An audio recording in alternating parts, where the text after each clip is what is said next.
Hello बच्चों, स्वागत है आपका आईआईटी जैम CSIR नेट के पीडब्ल्यू प्लेटफॉर्म पे। तो हम लोग देख रहे थे बच्चों PYQ series previous year question, और उसमें हम कॉन्सेप्ट भी सीख रहे थे। तो आज का जो टॉपिक है बच्चों वो है टेस्टिंग ऑफ हाइपोथेसिस। तो आज हम लोग टेस्टिंग ऑफ हाइपोथेसिस से कॉन्सेप्ट भी सीखेंगे और मेनली उसमें क्वेश्चन भी करेंगे। तो स्टार्ट करते हैं आज का टॉपिक। तो आज का टॉपिक जो है बच्चों वो है टेस्टिंग ऑफ हाइपोथेसिस। तो आज का जो टॉपिक है बच्चों वो है टेस्टिंग ऑफ हाइपोथेसिस। तो टेस्टिंग ऑफ हाइपोथेसिस में हम लोग डिस्कस करेंगे। रिकैप में हमारा PYQ सीरीज चल रहा था और आज हम टेस्टिंग ऑफ हाइपोथेसिस में क्वेश्चन डिस्कस करेंगे। तो स्टार्ट करते हैं बच्चों question discussion testing of hypothesis पे। तो आते हैं टेस्टिंग ऑफ हाइपोथेसिस में क्वेश्चन डिस्कस करते हैं। तो सबसे पहला क्वेश्चन है आपके पास,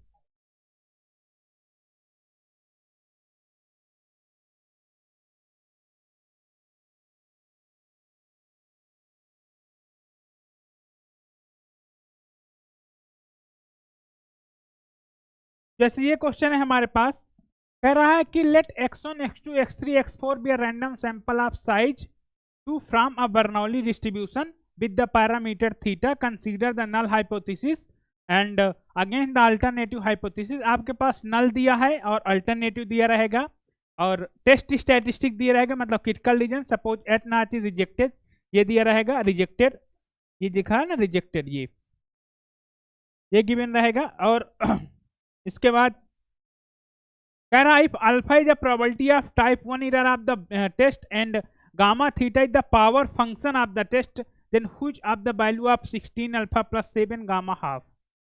इसकी हमको वैल्यू फाइंड करना। तो पहले बच्चों समझ लो कि टेस्टिंग ऑफ हाइपोथेसिस में क्या क्या चीजें हमारे पास रहेंगी।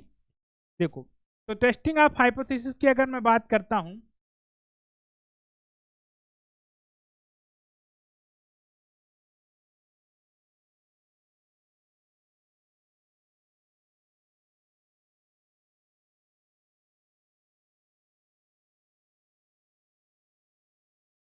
अगर टेस्टिंग ऑफ हाइपोथेसिस की बात करते हैं बच्चों, तो टेस्टिंग ऑफ हाइपोथेसिस में देखो हमारे पास क्या होता है। हमारे पास देखो जैसे हाइपोथेसिस होती है, तो हाइपोथेसिस में दो टाइप होते हैं, statistical hypothesis, non statistical hypothesis. Statistical में आ जाओ तो उसमें भी आपके दो टाइप होते हैं। एक होता है स्टैटिकल हाइपोथेसिस में आप सिंपल और कंपोजिट आ जाइए। कम सिंपल और कंपोजिट में फिर आपका नल और अल्टरनेटिव मिलेगा, ठीक है। तो ये सिंपल सा हाइपोथेसिस होती है। तो ये हाइपोथेसिस में आपको ये पढ़ लेना है कि कंपोजिट हाइपोथेसिस किसे बोलते हैं, सिंपल हाइपोथेसिस किसे बोलते हैं। सिंपल में क्या होता है कि आपके सारे जो पैरामीटर की वैल्यू होती है वो स्पेसिफाइड होती है, लेकिन कंपोजिट में प्री स्पेसिफाइड नहीं होती है। तो ये तो आप जानते हैं, सिंपल सी बात। तो देखो हमारे पास अब क्या होगा, हमारे पास गिवन होगा बच्चों क्रिटिकल रीजन। एक हमारे पास क्रिटिकल रीजन गिवन होगा। इसको मैं बोलता हूँ, मान के चलिए कि यहाँ पर क्रिटिकल रीजन इस टाइप का होगा कि एक्स बिलोंग कर रहा आपका सी से, ये क्रिटिकल रीजन। तो अब हमें यहाँ पर फाइंड क्या करना, मान के चलता हूँ मेरे पास एक टेस्टिंग प्रॉब्लम होगी। टेस्टिंग प्रॉब्लम मान लेता हूँ मैं H naught theta equal to theta naught against against आपका H1 such that theta equal to theta one. तो ये हमारे पास टेस्टिंग प्रॉब्लम होगी कुछ। अब ये टेस्टिंग प्रॉब्लम आपकी ग्रेटर और लेस कुछ भी हो सकती है, तो ये आपको टू टेल वन टेल कुछ भी हो सकता है, ठीक है ना। तो ये मैं मतलब सिंपल ही हाइपोथेसिस ले लिया, सिंपल हाइपोथेसिस से ले लिया। या फिर आप यहाँ ये ना लिख के आप यहाँ बिलोंग कर सकते हैं, ये आप यहाँ ये ना लिख करके ये कर दीजिए आप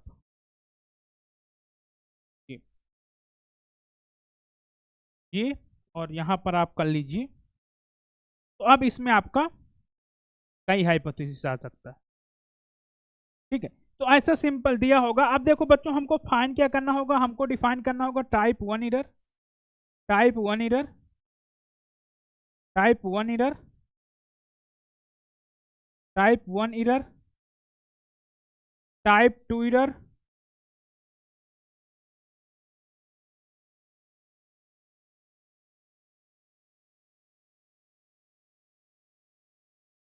टाइप टू एरर।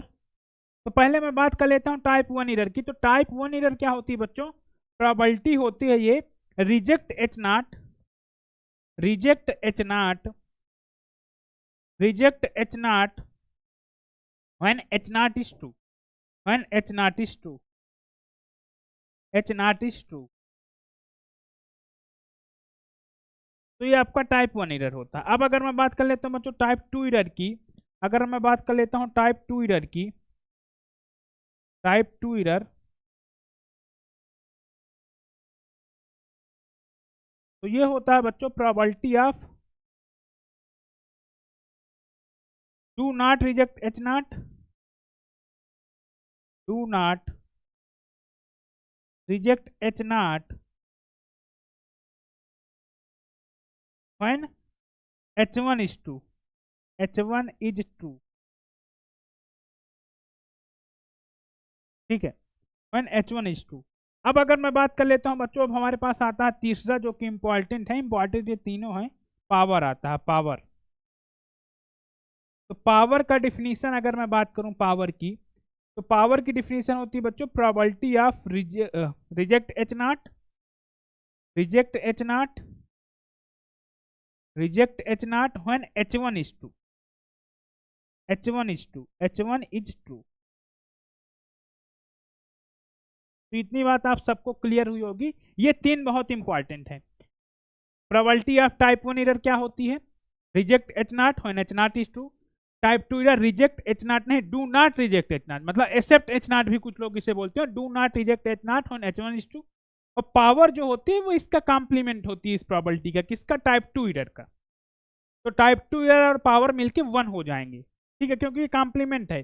तो ये बहुत इंपॉर्टेंट है, ये तीन फार्मूले जो मैंने लिखा है, एक तरह से आप बोल सकते हैं ये तीनों से क्वेश्चन आपके एग्जाम में आएंगे। और क्रिटिकल रीजन आपका ये कुछ भी हो सकता है, सी, ये कुछ भी क्रिटिकल रीजन हो सकता है, ठीक है, ये critical reason.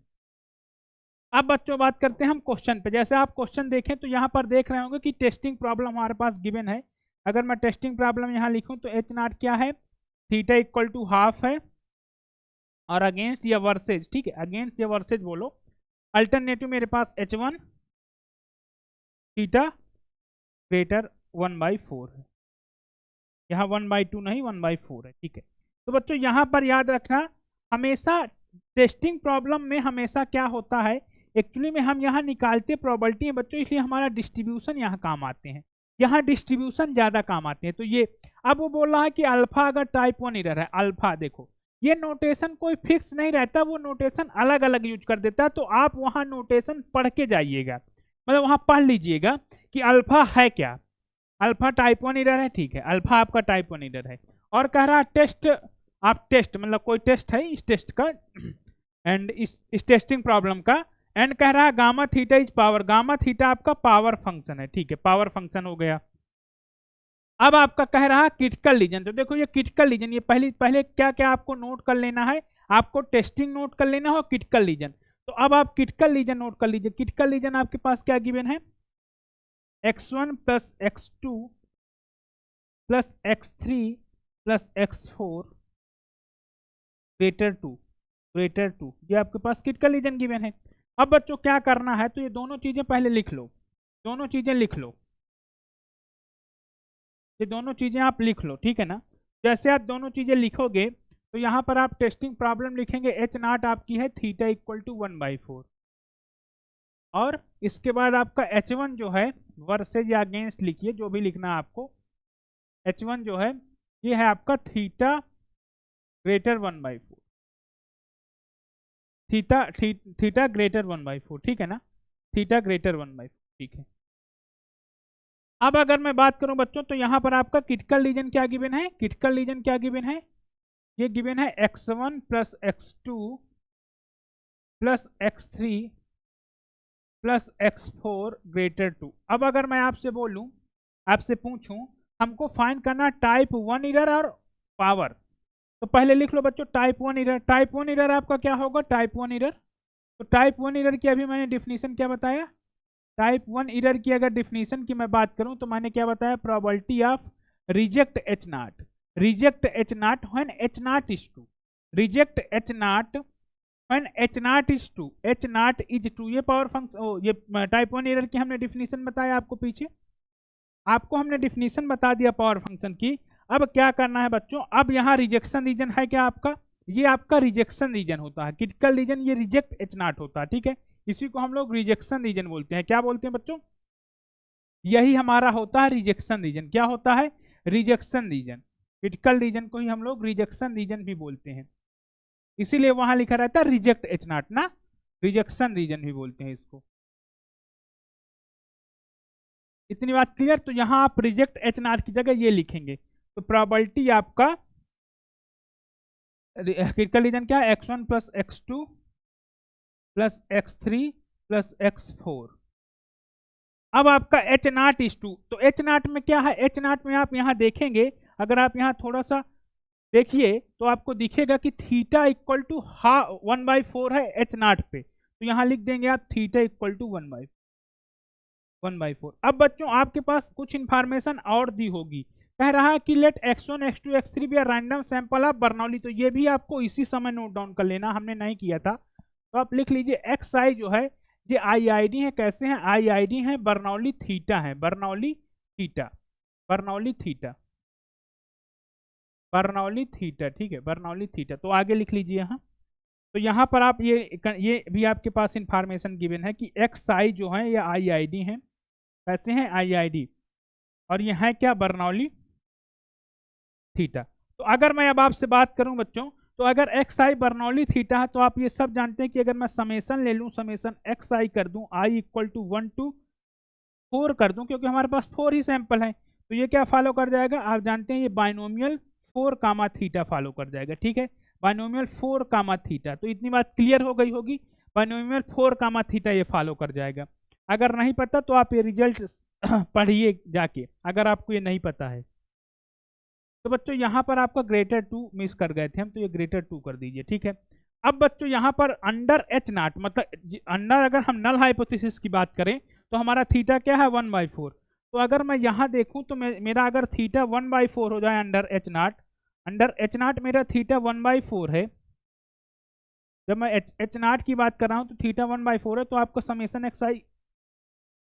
X i equal to 1 to 4, ये क्या फॉलो कर जाएगा, ये बाइनोमियल 4 कामा थीटा की वैल्यू आप 1/4 रख दीजिए, थीटा की वैल्यू आप 1/4 रख दीजिए। तो अब अगर मैं इस चीज का डिस्ट्रीब्यूशन देखो, अब ये रैंडम वेरिएबल का डिस्ट्रीब्यूशन आपको पता चल गया। अगर मैं इसको नाम दे दूं y, मान लीजिए y, ये y है, ये y के इक्वल है, तो आपको क्या फाइंड करना है, probability of y greater two, और y का डिस्ट्रीब्यूशन आपके पास पता है क्या है, y बाइनोमियल, y क्या फॉलो कर रहा है, बाइनोमियल 4 कामा 1/4। तो अब प्रॉब्लम आपकी इजी हो गई, अब आपकी प्रॉब्लम इजी हो गई, प्रॉब्लम आपकी इजी हो गई, y बाइनोमियल है, अब ये इजी आप फाइंड कर लेंगे इजीली। तो बस बच्चों यही फाइंड करना होता है, ये होता है आपका, ऐसे क्वेश्चन आते हैं यहाँ पर कोई स्टैंडर्ड डिस्ट्रीब्यूशन दे देगा, बाइनोमियल दे सकता है, पॉइसन दे सकता है, यूनिफॉर्म दे सकता है, निगेटिव बाइनोमियल दे सकता है, ज्योमेट्रिक दे सकता है, कोई भी डिस्ट्रीब्यूशन दे देगा। तो यहाँ पर इसीलिए मैं काम बताया ना आपको, यहाँ पर आपका यूज होता है डिस्ट्रीब्यूशन थ्योरी, यहाँ पर आपका यूज होता है डिस्ट्रीब्यूशन थ्योरी। तो अब देखिए आप समझिए, नॉर्मल भी दे देगा वो, डिस्ट्रीब्यूशन यूज होंगे। तो आप ये समझिए कि ये डिस्ट्रीब्यूशन एक छोटे से टॉपिक है, मतलब एक तरह से स्टैंडर्ड डिस्ट्रीब्यूशन है, कई है, लेकिन इसका यूज कितना है। अगर आपको ये कितना भी फार्मूला याद हो, अगर ये डिस्ट्रीब्यूशन नहीं याद है तो आप लास्ट में फंस जाएंगे, आप लास्ट में नहीं कैलकुलेट कर पाएंगे। आपने इनिशिएट कर लिया क्वेश्चन को, फार्मूला लिख दिया, सब कुछ लिख दिया, आप यहाँ तक पहुँच गए, इस लाइन तक पहुँच गए, इस वाली लाइन तक। अब आपको अगर प्रोबेबिलिटी फाइंड करना नहीं आता, डिस्ट्रीब्यूशन आपको नहीं आते डिस्ट्रीब्यूशन, तो आप ये प्रोबेबिलिटी नहीं फाइंड कर पाएंगे। तो इसीलिए मैं कहता हूं कि आप बेसिक पहले स्टार्ट करिए, डिस्ट्रीब्यूशंस पहले पढ़िए, डिस्ट्रीब्यूशंस के रिजल्ट लिखिए, प्रॉपर नोट बनाइए उसको, और वही नोट आपके एग्जाम में काम आएंगे। जब आप एग्जाम देने जाएंगे तो उसके 1-2 दिन पहले, 3-4 एक हफ्ते पहले उस नोट्स को ही डेली रिवाइज करिए, बार बार माइंड को आप रिकैप करिए, फार्मूले को रिकॉल करिए। तो अगर मुझे अब ये फाइंड करना हो तो ये इजी है, क्यों, क्योंकि ये 1 माइनस आप कॉम्प्लीमेंट से फाइंड कर लीजिए, y 2 से बड़ा कह रहा है, तो probability y equal to minus probability y equal to 1 और minus probability y equal to 2। तो ये बच्चों आप लिख दीजिए, तो ये 1, यहाँ पर आपकी y इक्वल टू 0 पर क्या आएगी, 4c0, ये 4c0 और 1/4 के पावर 0, 1/4 के पावर 0 और 3/4 के पावर 4, 3/4 के पावर 4। अब 4c1 की अगर मैं बात करूं तो 4c1, probability y equal to 1 की बात करूं तो 4c1 1/4 के पावर 1 1/4 के पावर 1 और 3/4 के पावर 3/4 के पावर 3। अब अगर मैं 2 की बात कर लूँ तो 4c2 हो जाएगा, ये हो जाएगा आपका 4c2 और 1/4 के पावर 2, 1/4 के पावर 2 और ये 3/4 के पावर 2, 3/4 के पावर 2। तो यहाँ तक किसी को कोई प्रॉब्लम? अब आपके पास ये कैलकुलेशन है तो आप इसको सॉल्व कर लीजिए। तो अब आप कैलकुलेशन जब करेंगे तो कैलकुलेशन आपके पास क्या है? कैलकुलेशन में है आपके पास 1 माइनस का, चलिए ठीक है मैं माइनस कॉमन ले लेता हूँ। तो आपके पास है 4c0, 4 से 0 1/4 एंड 3/4 के पावर 4 प्लस 4c1 1/4, यहाँ 1/4 के पावर 0, ठीक है, 3/4 क्यूब प्लस 4c2 1/4 2 3/4 के पावर 2। तो ये आपका सिर्फ कैलकुलेशन है, आपको वहाँ कैलकुलेटर दिया रहेगा, आप कैलकुलेटर से कैलकुलेट कर लीजिए।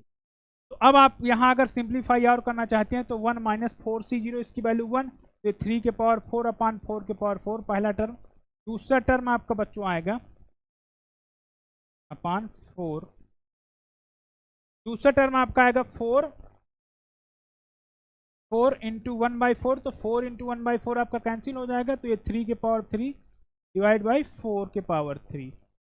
फिर अगला टर्म आएगा 4c2 मतलब 4 इंटू 3/2, तो आपका आ जाएगा ये 6, तो 6 इंटू 3 के पावर 3 स्क्वायर अपान 4 के पावर 4। ठीक है, तो अब आप क्या करिए, 4 के पावर 4 है ये, 4 के पावर 4 है ये। तो अब आप क्या करिए, 4 के पावर 4 चाहे कॉमन ले लीजिए, इसको ही बना लीजिए, तो ऊपर 4 से ऊपर नीचे मल्टीप्लाई कर दो, तो 1 माइनस 1 अपान 4 के पावर 4 आप कॉमन ले लीजिए, तो ये 3 के पावर 4 आ जाएगा, प्लस का ये 4 इंटू 3 क्यूब आ जाएगा, प्लस 6 इंटू 3 स्क्वायर आ जाएगा। अब आप चाहें तो 3 क्यूब दो सब में कॉमन ले लीजिए, तो ये 1 माइनस 3 क्यूब डिवाइड बाई 4 के पावर 4, और यहाँ पर आपका बचा, क्योंकि यहाँ भी 3 क्यूब हो जाएगा यहाँ, तो आपको ये 3 प्लस 4 प्लस 2, तो 3 प्लस 4 7 प्लस 2 9, तो ये 9 मतलब 3 के पावर 5, तो ये 1 माइनस 3 के पावर 5 डिवाइड बाई 4 के पावर 4। अब आप बताइए 4 के पावर 4 क्या होगा? 4 के पावर 4 की अगर मैं बात करूँ तो 256, क्योंकि 4 इंटू 4 ये 16, और फिर 4 इंटू 4 16, और 16 इंटू 16 आपका 256। ये 16 का स्क्वायर है ना एक तरह से, ये 16 ये 16, और ऊपर वाला क्या आ जाएगा 3 इंटू 3 मतलब 9 इंटू 9 81, 81 इंटू 3 आपका क्या होगा? अब आपके पास 81 इंटू 3 करिए, तो आपका ये 3 आएगा और ये 243 आएगा, 243, तो आपका ये होगा 1 माइनस 243 डिवाइड बाई 256, और इसको आप जब सॉल्व करेंगे तो 5 में 3 जाएगा, कितना आएगा 3, सॉरी 6 में 3 जाएगा 3 आएगा, और फिर इसके बाद आपका सिमिलर 5 में, तो ये 13 अपान 256, ये आपका पहला वाला टर्म हो जाएगा क्या? Type 1 error. अब बच्चों यहाँ पावर की बात करते हैं, तो पावर उसने गामा थीटा दिया है, तो देखो पावर समझ लो, पावर, तो पावर उसने क्या दिया है? गामा थीटा, गामा थीटा, तो पावर की डिफिनीशन गामा थीटा यहाँ है, गामा थीटा को थोड़ा और सही लिखिए, गामा थीटा। तो पावर की डिफिनीशन अगर मैं आपसे पूछूं पावर की डिफिनीशन, तो पावर की डिफिनीशन आप बोलेंगे कि सर पावर होता है probability reject H naught, reject H naught, reject H naught given h1 is 2, h1 is 2। अब बच्चों याद रखना, h1 में अगर आपका सिंपल हाइपोथेसिस है तो ठीक है, अगर आपका h1 जैसे यहाँ मैं बात कर लूँ तो मेरा हाइपोथेसिस ये सिंपल तो नहीं है, ग्रेटर टाइप ना, तो अगर देखो बच्चों यहाँ पर कोई प्रीफिक्स वैल्यू है तो ठीक है, नहीं वो वैल्यू प्रीफिक्स देगा, वो एग्जाम में आपको ऐसा नहीं होगा कि देगा नहीं देगा, जैसे यहाँ देखो दिया है उसने, बोला है gamma theta is a power function then value of 16 alpha and 7 gamma half, तो ये थीटा की वैल्यू आपको यहाँ हाफ रखनी है, मतलब गामा थीटा और थीटा की वैल्यू आपको हाफ रखनी है, ठीक है ना, थीटा की वैल्यू आपको हाफ रखनी है। तो इतनी बात क्लियर हुई होगी, क्योंकि हमें गामा हाफ निकालना है तो थीटा को हाफ रख दीजिएगा। तो देखो यहाँ रिजेक्ट एच नॉट मतलब आप लिखेंगे प्रोबेबिलिटी, रिजेक्शन रीजन क्या था आप जानते हैं कि x1 plus x2 plus x3 plus x4 और ये ग्रेटर टू रिजेक्शन रीजन था, और यहाँ H1:2, तो यहाँ पर उसने बोला H1:2, आप देखेंगे तो पहले आप H1 लेंगे तो H1 आपका थीटा ग्रेटर हाफ है, थीटा ग्रेटर 1/4 है, सॉरी थीटा ग्रेटर 1/4 है। लेकिन अब आपसे उसने बोल दिया कि थीटा को आपको 1/4 से बड़ा क्या नंबर लेना, हाफ। क्यों? क्योंकि उसने बोला ना कि गामा हाफ की वैल्यू निकालिए आप, गामा हाफ की, तो आपको थीटा की वैल्यू उसने हाफ दे है दिया है एक तरह से। तो आप कैलकुलेट कर लीजिए प्रोबेबिलिटी ऑफ, ये y था, y greater two given theta आपका हाफ, तो y क्या फॉलो किया था बच्चों, y, ये y रैंडम वेरिएबल था पीछे आपको, तो y क्या फॉलो किया था, बाइनोमियल 4 थीटा, 4 थीटा ये था, और थीटा यहाँ पर क्या है, यहाँ पर हाफ है थीटा, तो y फॉलो कर गया एक तरह से क्या, बाइनोमियल 4 हाफ। ये बहुत इंपॉर्टेंट चीज है, इसको समझ लीजिएगा। क्वेश्चन एक आएगा आपका 2 मार्क्स का हो सकता है, 1 मार्क्स का हो सकता है, लेकिन मैक्सिमम 2 मार्क्स का होगा, तो 2 मार्क्स का ज्यादातर क्वेश्चन आता है इसमें। तो ये क्वेश्चन आएगा एक, और अगर आप इस कॉन्सेप्ट को पढ़ ले रहे हैं, अगर इस कॉन्सेप्ट को आप समझ ले रहे हैं, तो आप ये क्वेश्चन एग्जाम में कर लेंगे। अगर आप इस कॉन्सेप्ट को समझ ले रहे हैं तो ये क्वेश्चन आप एग्जाम में कर लेंगे, ऐसा क्वेश्चन आपका आएगा, ठीक है ना। अब यहाँ पर अगर मैं बात करूं तो बाइनोमियल 4 हाफ हो गया, तो हमको क्या फाइंड करना, सिमिलरली वही 1 minus probability of y equal to 0, यहाँ ब्रैकेट कर लीजिए, plus probability of y equal to 1 plus probability of y equal to 2, ये हमको फाइंड करना है। और यहाँ y का डिस्ट्रीब्यूशन की अगर मैं बात करूँ तो y क्या फॉलो करा, बाइनोमियल 4 हाफ। तो ये बताइए हाफ, इसका अगर मैं क्या लिखूं, इसका अगर मैं पीएमएफ लिखूं, तो आप पीएमएफ से देख रहे होंगे कि प्रोबेबिलिटी y इक्वल टू, अगर मैं स्मॉल y लिख दूं या k लिख दूं स्मॉल y, तो ये आपका आएगा क्या, 4cy, और ये हाफ के पावर y, हाफ के पावर 4 आएगा। क्यों? क्योंकि हाफ के पावर y और फिर हाफ के पावर 4 माइनस y, तो y और y कैंसिल हो जाएंगे। आप बाइनोमियल का पीएमएफ तो जानते होंगे सब लोग। तो यहाँ से बच्चों आपका आएगा ये 1 माइनस 1/2 के पावर 4 आपका कॉमन हो जाएगा सब में, 2 के पावर 4 सब में कॉमन है।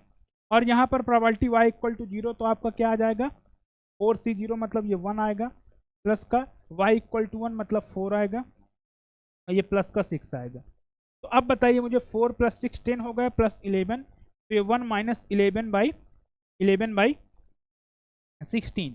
तो आपका ये 5/16 हो गया, 5/16। आपका गामा हाफ की वैल्यू आ गई 5/16, गामा हाफ की वैल्यू 5/16। अब आप दोनों वैल्यू रख दीजिए, तो एक वैल्यू आपकी क्या आई है, एक वैल्यू आपकी 13 आई है ना। दोनों वैल्यू जब आप रख देंगे, आपको फाइंड करना 16 अल्फा प्लस 7 गामा हाफ। तो अल्फा की वैल्यू आपके पास क्या आई थी, 16 इंटू क्या आई थी, 13/256, 13/256, और यहाँ पर आया था 7 इंटू 1/16, यही आया है क्या, देख लो एक बार इसको, ये 5/16 आया, ठीक है, ये 5/16 आया बच्चों, ये आपका 5/16 आया, ये आपका 5/16 आया, 7 इंटू 5/16, तो आपका 16 से 16 चला जाएगा, ये तो आएगा 13/16 प्लस का 35/16, तो ये वैल्यू हो जाएगी आपकी 8 4, तो आपका ये 3 आ जाएगा, क्या आ जाएगा, ये 3, तो 3 इसका आंसर हो जाएगा। कैलकुलेशन मिस्टेक आप देख लेंगे, कहीं कैलकुलेशन मिस्टेक ना हुई हो, आंसर यही हो जाएगा इसका, ठीक है ना, आंसर यही हो जाएगा इसका। तो इतनी बात आप सबको क्लियर हुई होगी, आई होप सबको समझ में आया होगा ये चीज़। अब अगर मैं बात कर लेता हूँ इस क्वेश्चन पे, तो देखो ये क्वेश्चन में आपका क्या दिया है, यहाँ पर आपका डिस्ट्रीब्यूशन अलग है, मतलब ये यूनिफॉर्म हो गया, देखो यूनिफॉर्म कह दिया ना, यहाँ पर डिस्ट्रीब्यूशन यूनिफॉर्म। तो आपको क्या लिखना है, सबसे पहले आप लिखेंगे डिस्ट्रीब्यूशन कह रहा है X be a sample observation, X एक सैंपल ऑब्जर्वेशन है, एक्स आपका एक सैंपल ऑब्जर्वेशन है, आगे वाले पेज पे लिखते हैं, एक्स एक सैंपल ऑब्जर्वेशन है जो कि फॉलो कर रहा है क्या, एक्स फॉलो कर रहा है आपका uniform theta comma theta square by 2, sorry theta square. अब यहाँ आप देख रहे होंगे, तो यहाँ पर टेस्टिंग हाइपोथेसिस क्या दी है, एच नॉट, देखो यहाँ टेस्टिंग हाइपोथेसिस ये है ना, टेस्टिंग हाइपोथेसिस आपकी ये है, तो टेस्टिंग हाइपोथेसिस लिख लो theta equal to 2, theta equal to 3। तो टेस्टिंग हाइपोथेसिस लिख लो बच्चों तुरंत, H naught theta equal to 2 versus H one theta equal to 3। अब आपका क्रिटिकल रीजन देखो, क्रिटिकल रीजन आपके पास क्या है, देखो रिजेक्ट एच नॉट इफ ये this is your critical region, ये आपका क्रिटिकल रीजन है, X greater or equal to 3.5, X greater or equal to 3.5, ये आपका क्रिटिकल रीजन है। क्रिटिकल रीजन क्या है, क्रिटिकल रीजन क्या है, क्रिटिकल रीजन आपका क्या है, X greater or equal to 3.5, यही है आपका क्रिटिकल रीजन। आपको फाइन क्या करना है, आपको फाइन क्या करना है, कह रहा है अल्फा एंड बीटा, और ये अल्फा और बीटा पढ़िए पहले क्या है, कह रहा बीटा जो है ये कह रहा alpha and beta be the size, alpha आपका साइज है और बीटा आपका पावर है, अल्फा आपका साइज है, बीटा आपका पावर है, अल्फा आपका साइज है, बीटा आपका पावर है। तो बच्चों याद रखना, अगर आपको साइज फाइंड करना हो, साइज तो साइज को ही हम लोग बोलते हैं टाइप 1 एरर, साइज को ही हम लोग बोलते हैं टाइप 1 एरर, टाइप 1 एरर। तो आप जब साइज बोले ना वो, तो आप टाइप 1 एरर फाइंड करिएगा, क्या फाइंड करिएगा, टाइप 1 एरर फाइंड करिएगा, टाइप 1 एरर फाइंड करिएगा। साइज बोला है तो टाइप 1 एरर, और बीटा क्या है, पावर है, बीटा क्या है, पावर है ना, देखो बीटा पावर है, वहां पढ़ लेना, क्योंकि इसके नोटेशन जैम फिक्स नहीं करता, वो अल्फा को कभी बीटा को कभी पावर बोल देगा, कभी टाइप 2 एरर बोल देगा, तो आप पढ़िएगा कि बीटा क्या बोला है उसने, ठीक है। तो अगर मैं बात करूं तो यहाँ पर अल्फा और बीटा, तो पहले हमें साइज फाइंड कर लेना है। साइज क्या है, साइज हमने क्या बताया, अल्फा, ये क्या होगा, power of, sorry type 1 error, ये क्या होगा, type 1 error, type 1 error, type 1 error, type 1 error. अब अगर मैं बात करता हूं बच्चों, तो टाइप 1 एरर मतलब क्या बताया था मैंने, probability of reject H naught, definition इसकी, probability reject H naught, reject H naught when h naught is true, h naught is true, h naught is true, h naught is true, ठीक है, इतनी बात क्लियर। यहाँ पर rejection reason आपके पास क्या गिवन है, probability of x greater or equal to 3.5, 3.5, और h नॉट में थीटा की वैल्यू, theta equal to 2, theta equal to 2। तो अब मुझे आप बताइए कि अंडर एच नॉट डिस्ट्रीब्यूशन क्या होगा x का, अगर मैं x के डिस्ट्रीब्यूशन की बात करूं बच्चों, अंडर एच नॉट मतलब थीटा की वैल्यू, अगर मैं यहाँ अंडर एच नॉट का मतलब क्या है, अंडर एच नॉट का मतलब क्या है, अंडर एच नॉट का मतलब है कि आप यहाँ थीटा की वैल्यू रखिए 2, तो अंडर एच नॉट जब थीटा की वैल्यू 2 हो जाएगी तो एक्स आपका फॉलो कर जाएगा यूनिफॉर्म, थीटा की वैल्यू 2 रखोगे तो 2 और 2 का स्क्वायर 4, तो 2,4, ठीक है ना, 2,4। तो यहाँ आप प्रोबेबिलिटी फाइंड कर लीजिए, क्या 3.5 से बिगर कहाँ तक जाएगा मैक्सिमम, 4 तक, और ये 1/4 - 2 dx, तो आपका ये क्या आ जाएगा, 0.5 आएगा डिवाइड बाई 2, 0.5 डिवाइड बाई 2 मतलब आपका ये क्या आ जाएगा, 1/4, 1/4 मतलब 0.25, 0.25, इतनी बात क्लियर होगी, 0.25, ठीक है ना, इतनी बात सबको क्लियर, ये 0.25 आ गया।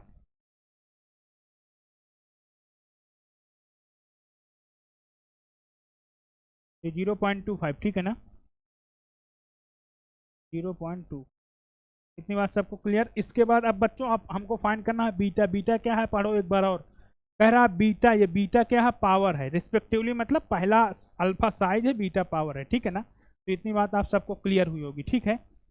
तो अब यहाँ पर अगर हम बात कर लेते हैं पावर की, तो पावर अभी हमने जस्ट आपको बताया, क्या बताया, पावर का फार्मूला, पावर का फार्मूला हमने क्या बताया, पावर का फार्मूला हमने क्या बताया अभी आपको, पावर, पावर मतलब बीटा, उसने बीटा बोला है, ठीक है। पावर का फार्मूला अभी हमने आपको क्या बताया पीछे, probability reject H naught, reject H naught when h1 is true, when h1 is true, h1 is true, h1 is true। अब आपको रिजेक्शन रीजन आपके पास गिवन है, क्या है, probability capital X greater or equal to 3.5, 3.5, 3.5 divide में h1 क्या है, h1 की अगर मैं बात करूं तो थीटा इक्वल टू 3 है, अंडर h1 ना, अब h1 is 2 मतलब अंडर h1 आप देखेंगे, अंडर h1 आपका थीटा 3 है, तो आप थीटा 3 लिख दीजिए, अंडर h1 आपका थीटा 3 है, अंडर h1 आपका थीटा 3। तो अब देखो यहाँ पर, तो अब आपका जब थीटा 3 हो जाएगा तो इसका distribution x follows uniform 3, 3 square मतलब 3, 9, 3, 3 स्क्वायर मतलब 3 गामा 9। तो आपका ये प्रोबेबिलिटी आ जाएगा 3.5 से बिगर 9 तक जाएगा, 3.5 से बिगर 9 तक जाएगा। और इसके बाद बच्चों अगर मैं बात करूँ तो यहाँ 1/9 माइनस 3 और ये dx 9 माइनस 3, तो आपका ये हो जाएगा 9 माइनस 3.5, 9 माइनस 3.5 और डिवाइड में ये 0.5 डिवाइड में 6, तो आपका ये क्या हो जाएगा, कैलकुलेट करिए 5.5 डिवाइड बाई 6, तो मतलब आपका ये 11/12 11/12 आएगा ये, ठीक है ना, 11/12 आएगा। तो आपका ये 11/12 हो जाएगा ना, 11/12, ठीक है। अब यहाँ आप वैल्यू फाइंड कर लीजिए। उसने क्या बोला, अल्फा प्लस बीटा, ठीक है, अल्फा प्लस बीटा, तो अल्फा 1/4 आया और फिर 11/2। तो अल्फा प्लस बीटा की अगर मैं बात कर दूँ, अल्फा प्लस बीटा तो 1/4 प्लस 11/12 और इसको 3 से मल्टीप्लाई कर लीजिए तो 14/12 आ जाएगा, 14/12 आ जाएगा। तो आपका ये 7/6 आ जाएगा, मतलब ये 1.14 ऐसे जाएगा, 1.14 आएगा अप्रॉक्स में, कैलकुलेशन आप कर लेंगे। तो ये तो रहा कॉन्सेप्ट की बात, ये तो रही कॉन्सेप्ट की बात। अब बच्चों सिमिलरली आपका ये क्वेश्चन है, ये क्वेश्चन में वैसे ही देखो, यहाँ आपके पास डिस्क्रीट डिस्ट्रीब्यूशन है, एक आपका क्रिटिकल रीजन गिवन किया है उसने, क्रिटिकल रीजन आपके पास गिवन किया है, टेस्टिंग आपको दिया ही है, टेस्टिंग आपको दिया है क्या, h1 थीटा 0.4 है और ये 0.2 है। टाइप 1 एरर पावर फाइंड करना है तो आप फाइंड कर लेंगे, ये क्वेश्चन ईजी है, आप होमवर्क में लिख लीजिएगा, ठीक है ना। तो ये सब चीज़ें आपसे हो जाएंगी, ईजिली हो जाएगी, ठीक है। तो अगर अब मैं बात करता हूँ बच्चों, तो अब देखो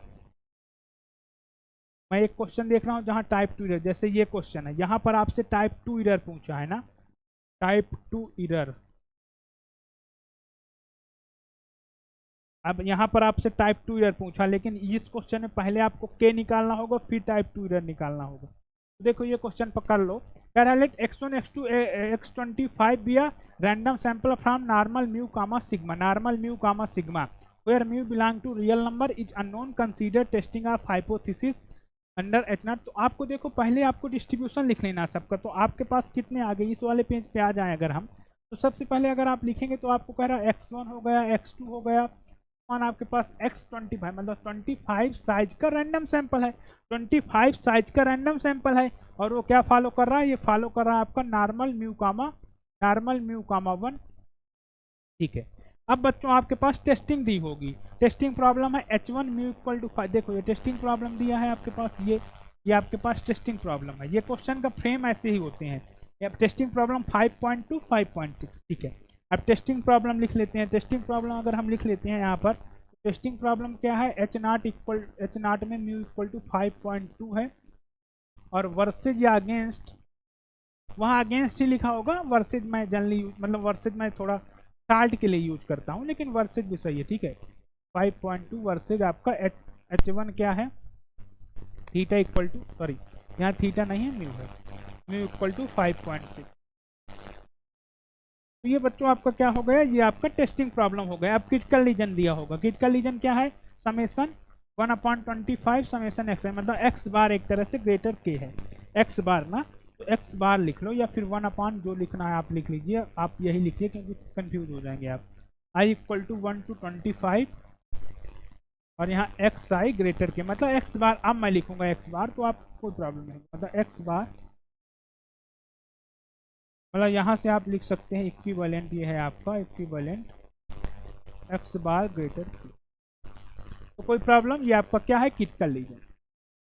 देखो अब आपके पास यहाँ के की वैल्यू निकालनी है तो अल्फा गिवन होगा, देखो दिया है ना साइज ऑफ टेस्ट, मतलब वही अल्फा का मतलब size of test, size of test मतलब probability of type 1 error. Alpha आपके पास 0.05 गिवन है, तो साइज अगर आपके पास 0.5 गिवन है तो के की वैल्यू आप फाइंड कर लेंगे। ऐसे क्वेश्चन को देखो अप्रोच कैसे करने, अगर नहीं पता तो समझ लो, साइज मतलब अल्फा आपके पास गिवन है क्या, 0.05। ऐसे क्वेश्चन में अगर यहाँ बच्चों कोई अननोन यूज किया ना तो साइज वो दे देगा, एग्जाम में क्या करेगा, साइज दे देगा, फिर पावर या फिर टाइप 1 एरर फाइंड करवाएगा, साइज दे के पावर या type 1 error, sorry type 2 error find करवाएगा। ऐसे क्वेश्चन में ऑब्जेक्टिव में आपसे पावर पूछ सकता है, या फिर आपसे टाइप 2 एरर पूछ सकता है। क्या पूछ सकता है? Type 2 error. तो यहाँ देखिए यही इन दोनों में एक पूछा होगा।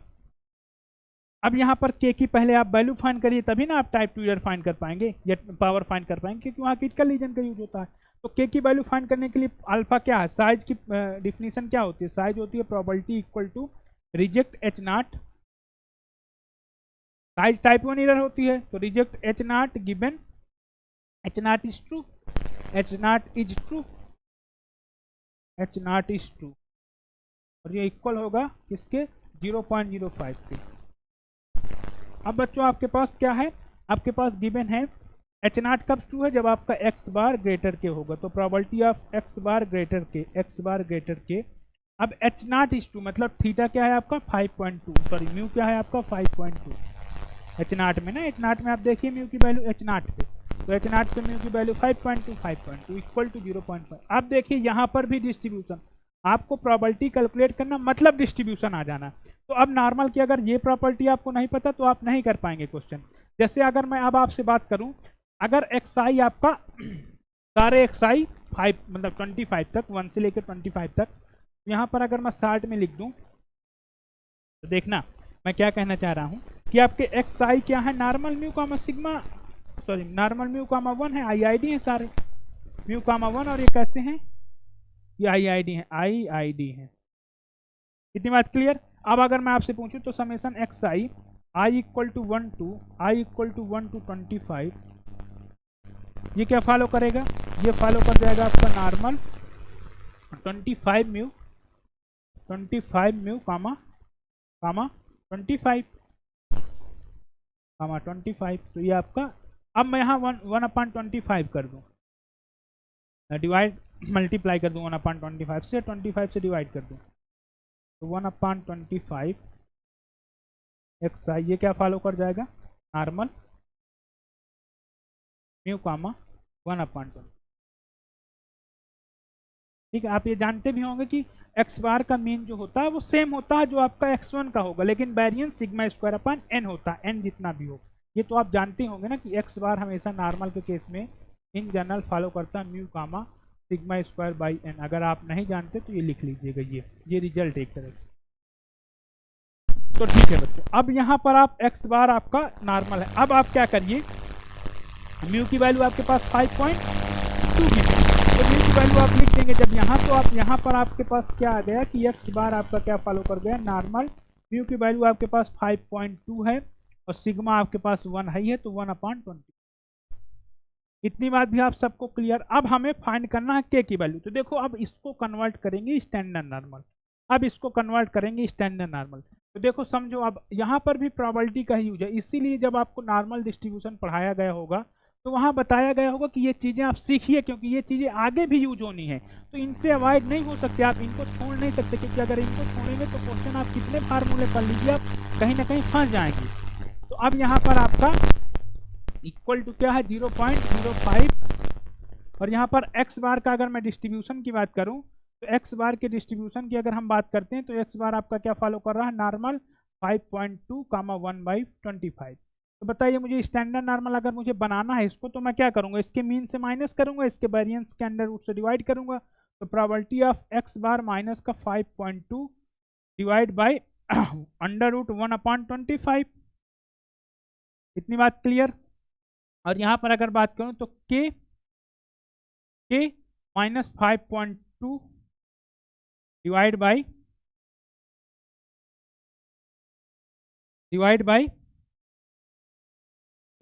आपका 1/25 इज इक्वल टू आपके पास 0.05 है, 0.05। अब देखो बच्चों, अब देखो, अब हमारे पास ये तो जेड हो गया, तो प्रोबेबिलिटी क्या हो गया? ये जेड हो गया, ये जेड, और ये 5 ऊपर आ जाएगा, तो ये 5 लिख लीजिए इसको, और के माइनस का 5.2 इज इक्वल टू आपके पास क्या है? 0.05। अब देखो, अब समझो इसको, आप स्टैंडर्ड नॉर्मल तो इसको लिख लो probability of Z less or equal to, मतलब इसको 1 माइनस लेस इसको लिख सकते हैं, ये 1 minus probability Z less or equal to 5 bracket में के माइनस 5/5.2। अब यहाँ पर आपका क्या है 0.05। अब इसको ले आइए इधर, 0.05 को उसको ले जाइए उधर, तो अब आपका ये 5 वाला टर्म हो गया, मतलब 5 ऑफ क्या हो गया ये 5 ऑफ 5 इंटू के माइनस 5.2, ठीक है। और यहाँ पर आपका ये हो गया 0.95। अब बच्चों देखो आपके पास टेबल में एक वैल्यू गिवन होगी, क्या गिवन होगी, हमेशा आपके पास टेबल में एक वैल्यू गिवन होगी, लिखा होगा प्रोबेबिलिटी ऑफ, जैसे अब हमारे पास आया क्या, आपके पास एग्जाम में क्या गिवन होगा, जैसे यहाँ हमारे पास आया बच्चों 5 ऑफ 5 इंटू के माइनस 5.2 और यहाँ 0.95 आई। अब मुझे ये बताइए 0.95 किसकी वैल्यू होती है नॉर्मल में, नॉर्मल में 0.5 किसकी वैल्यू होती है, 0.5 किसकी वैल्यू होती है,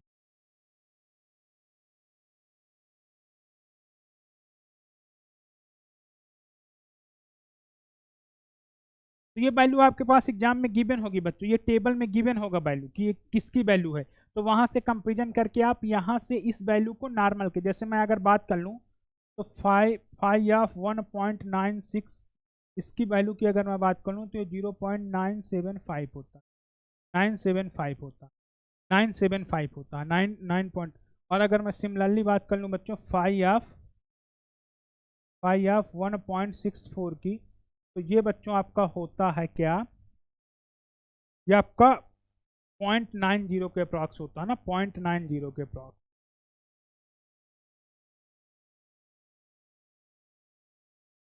तो देखो मैं बता रहा हूँ एक मिनट, क्योंकि ये 90% कॉन्फिडेंस इंटरवल में यूज होता है, तो आपका यहाँ अल्फा/2 क्या आएगा, अल्फा/2 आपका आएगा 10, अल्फा/2 मतलब 10%/2 मतलब आपका आएगा ये 5/100 मतलब 0.05, 0.05। अब 0.05 को आप लिखेंगे 1 माइनस, तो ठीक है हाँ, तो 5 या बच्चों 1.96 की जो 1.64 की जो वैल्यू होती है वो होती है 0.95, क्या होती है 0.95, देखो ये होती है वैल्यू, तो आपका इसकी वैल्यू किसके इक्वल हो गई 1.64 के इक्वल हो गई, मतलब आप समझ रहे हैं, ये आपके पास गिवन होगा, ऐसे गिवन होगा बच्चों, ठीक है ना, ऐसे गिवन होगा, ऐसे गिवन होगा टेबल में, तो आपका 5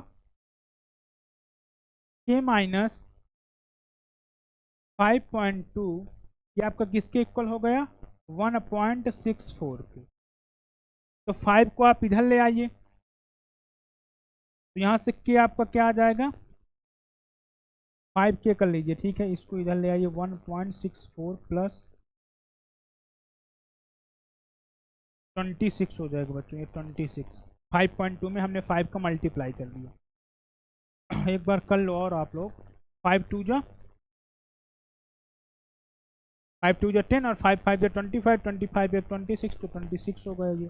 अब इसको ऐड कर दो तो ये 27.64 डिवाइड बाई 5 कर लो, के की वैल्यू हो गई, जब डिवाइड बाई 5 करो तो 5 5 जा 25, 2 आएगा, 5 5 जा 25, अप्रॉक्स में 3 आएगा, 5.53 मैंने अप्रॉक्स कर दिया के की वैल्यू, ठीक है, अप्रॉक्स से लेके चलो 5.53 आ गया, ठीक है ना के की वैल्यू, तो के की वैल्यू आपकी 5.53 आ गया, तो अब आपका क्रिटिकल रीजन आपको पता चल गया क्या हुआ, मेरा जो क्रिटिकल रीजन है वो क्या है एक्स बार ग्रेटर 5.53, 5.53, या और अगर इसको और अप्रॉक्स क्यों करना चाहते हैं तो 5.28 होगा एक्चुअली में ना, क्योंकि यहाँ 14 आएगा तो 28, तो इसको 28 ही लिख लो भाई, अगर आपको फिर भी नहीं करना तो इसको 28 ही लिख लो, क्योंकि जब एग्जैक्ट डिवाइड हो जा रहा है तो इसको 28 ही लिख लो, मैं 28 को क्या कर दिया था 3 लिख दिया था, तो कोई दिक्कत नहीं है 28 ही लिख लो।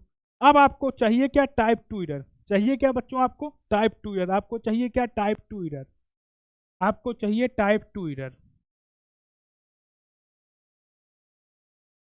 आपको चाहिए टाइप 2 एरर, तो टाइप 2 एरर अगर मुझे चाहिए तो टाइप 2 एरर की definition probability reject H naught नहीं होता, यहाँ do not reject H not होता, यहाँ होता do not reject H not, do not reject H not, do not reject H not, और यहाँ होता है आपका कब, जब आपका H1 is true, H1 is true, H1 is true. अब मुझे आप बताइए कि अगर ये रिजेक्शन रीजन है बच्चों ना, ये रिजेक्शन रीजन है आपका, तो क्या होता है कि डू नॉट रिजेक्ट मतलब इसका कॉम्प्लीमेंट, तो इसका कॉम्प्लीमेंट क्या होगा, इसका कॉम्प्लीमेंट होगा probability capital X bar less or equal to 5.528, 5.528। तो गिवन आपका H1 इज टू, H1 आपका क्या है, H1 में क्या है म्यू, H1 में म्यू क्या है 5.6, H1 में म्यू 5.6 है। आप देखिए इसको, H1 में म्यू आपके पास क्या 5.6, देखिए यहाँ H1 में म्यू 5.6 है, यहाँ भी आप देखिए 5.6 है, तो बस 5.6 लग गया। देखो पहले टाइप 2 ईडर डिफाइन करना था ना, ठीक है टाइप 2 ईडर। अब बच्चों यहाँ पर आपके पास टाइप 2 ईडर फाइंड करना था, तो 5.5 पॉइंट ये पॉइंट है, ठीक है 5.5। तो अब बस सिंपल सा कर लो, तो अंडर एच अगर मैं बात करूँ तो अंडर H1 मेरा एक्स बार का डिस्ट्रीब्यूशन, देखो अंडर H0 अगर आप फाइंड किए तो बस यहाँ म्यू चेंज हो जाएगा, तो अंडर H1 एक्स बार का डिस्ट्रीब्यूशन में म्यू की वैल्यू आप 5.6 कर दी, मतलब नॉर्मल होगा ये 5.6 होगा बच्चों, कामा ये 1/25। तो इसको स्टैंडर्ड नॉर्मल में चेंज कर लो, जब स्टैंडर्ड नॉर्मल में आप चेंज करोगे तो आपका ये हो जाएगा क्या, probability of x bar minus का 5.6 डिवाइड बाई अंडर रूट 1/25 मतलब 1/5। और सिमिलरली आपका ये less or equal to 5.528 minus 5.6 divide by under root 1/25। तो करिए इसको, जब आप करेंगे तो ये प्रोबेबिलिटी जेड ये माइनस में आएगा बच्चों, Z less or equal to minus, तो 5.6 से पहले आप माइनस कर लीजिए कि इसको 5.528 को, तो आपका ये आएगा 2, ये आएगा आपका 0.0078, ठीक है ना 0.0072। तो आपका ये 0 माइनस का 0 पॉइंट यहाँ 5 माइनस का, देखो ये पहले यहाँ समझो, तो यहाँ पर आपका √5 ये आपका 1/25 1/5 होगा, 1/5 ऊपर आ जाएगा, ठीक है ना, तो यहाँ आपका 5 आ जाएगा 5, और मल्टीप्लाई में आपका ये क्या हो जाएगा माइनस का 0.072। अब इनका मल्टीप्लाई कर लो, जब इनका मल्टीप्लाई करोगे तो 5 दूनी 10, 5 7 35, 35 1 36, तो आपका ये हो जाएगा probability of Z less or equal to -1 0.360, यही होगा। अब इसको आप फाइंड कर लीजिएगा, मतलब आप वैल्यू आप देख लीजिएगा टेबल पे, फाई ऑफ 0 पॉइंट माइनस का 0.360, तो यही वैल्यू आपका आंसर होगा बच्चों, यही वैल्यू। अगर कोई कैलकुलेशन मिस्टेक नहीं है, अगर कैलकुलेशन मिस्टेक है तो आप उसको एक बार चेक करिएगा, प्रोसीजर यही रहेगा, प्रोसीजर आपका यही रहेगा क्वेश्चन सॉल्व करने का, कोई कैलकुलेशन मिस्टेक नहीं तो आंसर यही होगा। आप यहाँ टेबल पे वैल्यू फाइंड कर सकते हैं। और यहाँ पर देखो हमेशा याद रखना, स्टैंडर्ड नॉर्मल में हमने कई बार आपको बताया कि फाई ऑफ एक्स जो होता है ये plus phi of minus X जो होता है बच्चों, ये आपका 1 होता है, फाई ऑफ माइनस एक्स ये आपका 1 होता है। तो ये वाला फार्मूला भी यूज करेंगे यहाँ अगर टेबल में आपका इसका मतलब 5 माइनस ना होकर 0.36 की वैल्यू दी है, 0.360 की, तो आप वहाँ ये वाला फार्मूला लगाएंगे। तो आई होप सबको ये चीज़ समझ में आई होगी। अब बच्चों जैसे ये सवाल है आपका, ये क्वेश्चन है आपका, तो ऐसे क्वेश्चन एग्जाम में अक्सर बनेंगे। ये बच्चों एक स्पेशल थ्योरम पे होते हैं, ये होता है NP lemma, NP lemma Neyman Pearson fundamental lemma, NP lemma, NP lemma. तो अगर मैं बात कर लूँ बच्चों एनपी लेमा की, तो एनपी लेमा क्या कहती है, थोड़ा सा इसके बारे में पढ़ते हैं, बाकी कल करेंगे, इसमें डिटेल हम कल करेंगे क्वेश्चन भी। और तो एनपी लेमा मतलब Neyman Pearson lemma, Neyman Pearson lemma, Neyman Pearson lemma,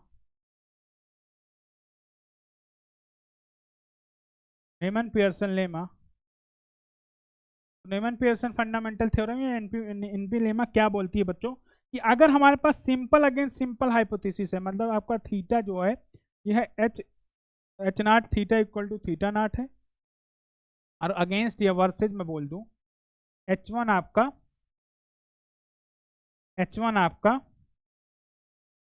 theta equal to theta 1 है। अब बच्चों यहाँ पर कभी कभी एग्जाम में आपसे वो ये ना देख के डिस्ट्रीब्यूशन दे देगा, मतलब आपका बोल देगा कि एच नाट में आपका जो एफ है ये फॉलो कर रहा है एफ नाट एक्स को, और अगेंस्ट में तो ये भी ट्रू है, ये भी H1 सिंपल अगेंस्ट सिंपल है, एफ फॉलो कर रहा है आपका F1 एक्स,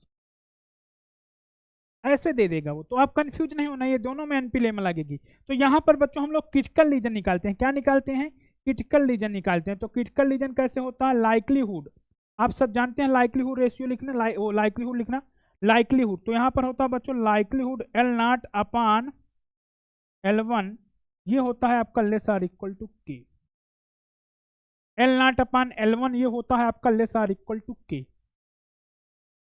समझ गए? एल नॉट का मतलब अगर मैं इसको और सिंप्लीफाई करूं तो L theta under H naught, मतलब यहाँ आपका एच नॉट की बात करूं तो यहाँ थीटा आपका बिलोंग करेगा H not divide by L theta, और यहाँ पर आपका थीटा बिलोंग करेगा H1 से जी।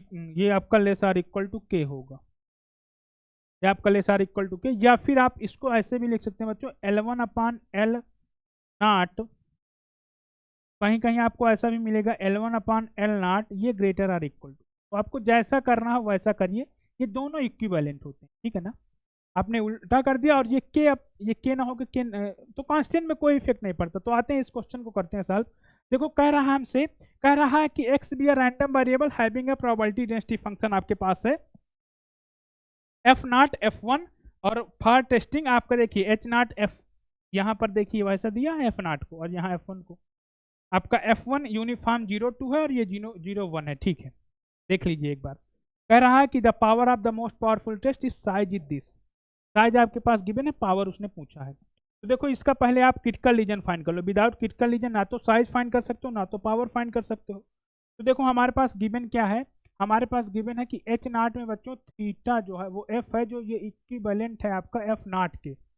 और अगर मैं H1 की बात कर लेता हूँ बच्चों तो ये एफ है जो आपका इक्विवेलेंट है F1 के। और बच्चों यहाँ F1 जो है एफ नॉट है, जो एफ नॉट, समझो यहाँ बात को, एफ नॉट जो है आपका ये एफ नॉट फॉलो कर रहा है यूनिफॉर्म 0-1 या यूनिफॉर्म 0-1, और जो आपका F1 है F1 ये फॉलो कर रहा है बच्चों यूनिफॉर्म 0,2, ठीक है। अब बच्चों अगर मैं बात करूं यहाँ पर, तो यहाँ पर आप देख रहे होंगे कि यहाँ पर अगर मैं देखूं तो आपका ये क्या है, ये अंदर एच नॉट और H2 है। लेकिन अब मैं यहाँ पर अगर देखूं तो एल नॉट और एल, तो अगर मैं एल नॉट अपान L1 या L1 अपान एल नॉट का रेशियो निकालूं, अगर मैं रेशियो निकालूं बच्चों तो यहाँ पर अगर मैं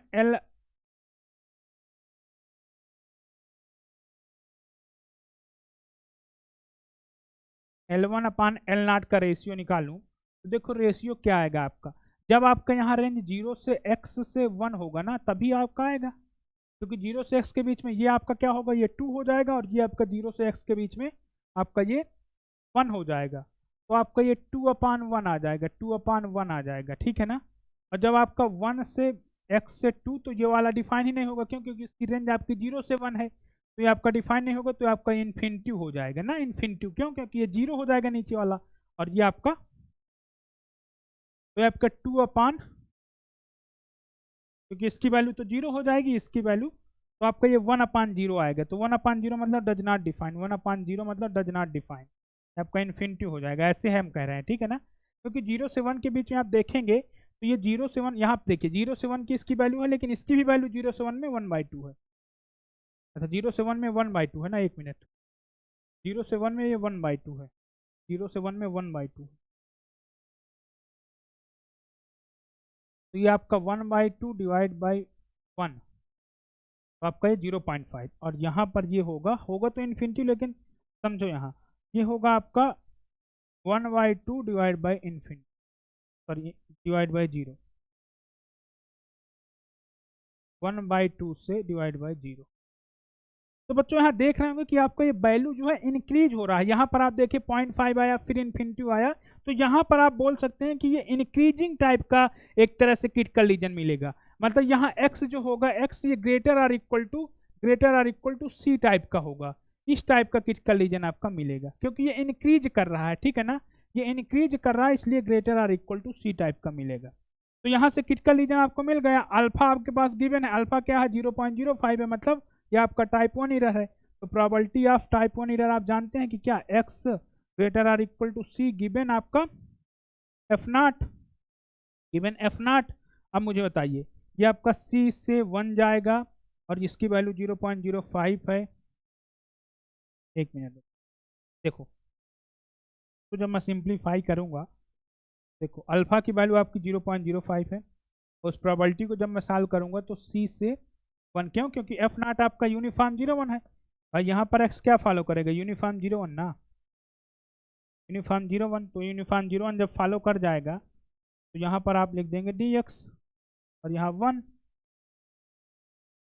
तो आपका ये हो जाएगा 1 minus C is equal to 0.05, 0.05। तो आपका सी जो आ जाएगा, ये आ जाएगा 0.95, 0.95, ठीक है। तो यहाँ पर बच्चों आपका C X greater or equal to क्या आ गया, 0.9,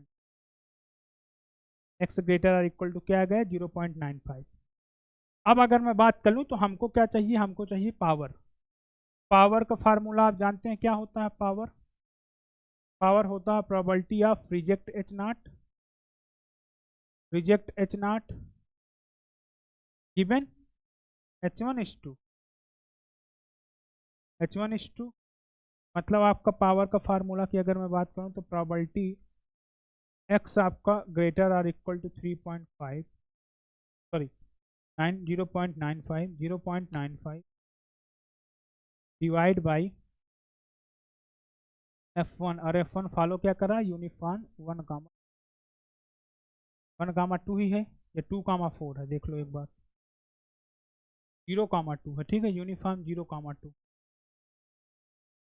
यूनिफॉर्म 0, इतनी बात क्लियर। तो आप ये प्रोबेबिलिटी फाइंड कर लीजिए, 0.95 से कहाँ तक जाएगी, मैक्सिमम 2, डिस्ट्रीब्यूशन क्या हो जाएगा 1/2, करेंगे तो क्या आएगा 2 माइनस का 0.95 मतलब 1.5, नहीं 1.5 में डिवाइड बाई 2, तो आपका ये आएगा 5.95 ना, 0.95।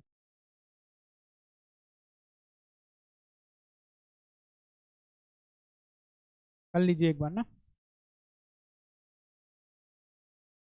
2.00 से 0.95, कैलकुलेशन मिस्टेक मत करिएगा एग्जाम में। 5 में 5 जाएगा, 5 में 10 में 5 जाएगा 5, 9 में 9 जाएगा 0, 1.05, देखो कैलकुलेशन मिस्टेक ना थी ना, ये 1.05 डिवाइड बाई 2, अब इसको करो 2 से डिवाइड, तो आपका क्या आएगा 51, यही आएगा पॉइंट, तो 0.51, तो 0.51 जो भी आंसर होगा वो आपका आंसर हो जाएगा। देखो यहाँ 0.51 कहीं है, हाँ कहीं नहीं, 0.51 है क्या,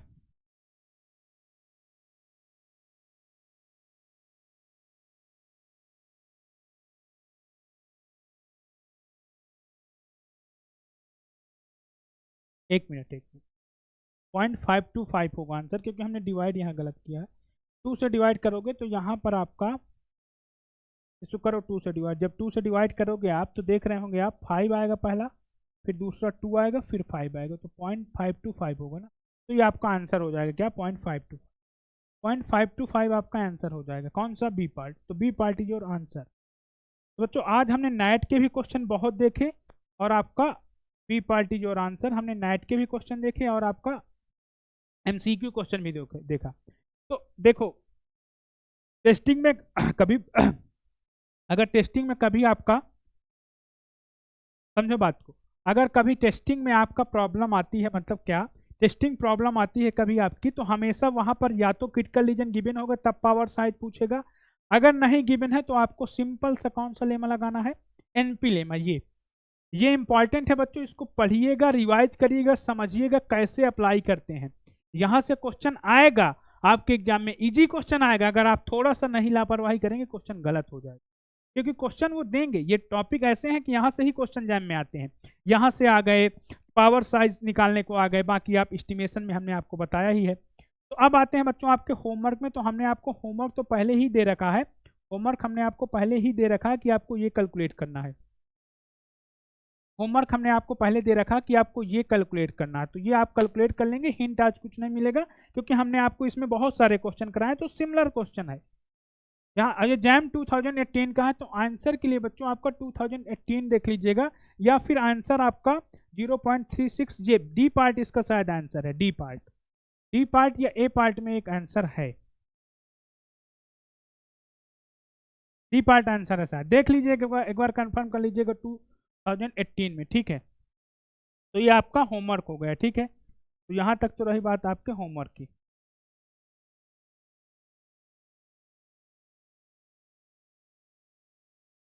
तो आपका होमवर्क हो गया बच्चों। समरी में अगर मैं बात कर लेता हूँ, आपका होमवर्क हो गया। QIQ क्या था 2018 का जो है वो करना है आपको, सिमिलर क्वेश्चन है। अगर बात करता हूँ बच्चों मैं आपके समरी की, तो देखो समरी में मैंने क्या बताया आपको, 3 चीज तो पढ़ के ही जाना है। टाइप 1 को ही साइज बोलते हैं, तो वहां कंफ्यूज मत होना। अगर साइज बोल दे तो आप टाइप 1 एरर ही कैलकुलेट करिएगा, साइज, ठीक है। ये लेवल ऑफ सिग्निफिकेंस भी इसी को बोलते हैं। अब इसके बाद अगर मैं बात करूं तो टाइप 2 एरर, ये सारे फार्मूले क्वेश्चन करके जाइए इसमें। टाइप 2 एरर, पावर, ये 3 चीज तो पढ़ के ही जाइए। और इसके साथ ही एनपी लेमा, ये बहुत इजी क्वेश्चन होते हैं बच्चों, ये बहुत इजी क्वेश्चन होते हैं, लेकिन आप इसका मतलब सीखिए कैसे हम इसको अप्लाई करते हैं। तीन ऊपर वाले तो कर लेंगे, लेकिन एनपी लेमा में कभी कभी बच्चे फंस जाते हैं। तो मिलते हैं अगले वीडियो में, तब तक के लिए आप PYQ सॉल्व करिए। और एक बात आपको मैं कहूंगा कि जो इंपॉर्टेंट टॉपिक है उनको लीव करके मत जाइएगा, जैसे एस्टिमेशन नहीं लीव करके जाइएगा, टेस्टिंग नहीं, क्योंकि ये क्वेश्चन आपका स्कोर बढ़ाएगा, इसको हर बच्चा करके जाता है। और जैसे मैथ्स में कुछ टॉपिक है जैसे 2 वेरिएबल कैलकुलस है, तो आप लीव कर दीजिए, अब आपको नहीं समझ में आ रहा। कैलकुलस जैसे रियल एनालिसिस में सीक्वेंस कुछ चीज़ें नहीं समझ में आ रही हैं, तो लीव कर दीजिए, अब आपके पास इतना टाइम नहीं है। अभी आप PYQ करिए, PYQ में फोकस करिए, और ये क्वेश्चन कॉन्सेप्ट लिखिए, कॉन्सेप्ट समझिए, कॉन्सेप्ट जरूर फोकस करिए, और क्वेश्चन बाय डिफिनीशन ही लगाने की बच्चों कोशिश करिएगा, क्योंकि एग्जाम में अगर आप बाय डिफिनीशन चलेंगे तो आपका 100% आंसर आएगा। थैंक यू, मिलते हैं अगले वीडियो में, धन्यवाद।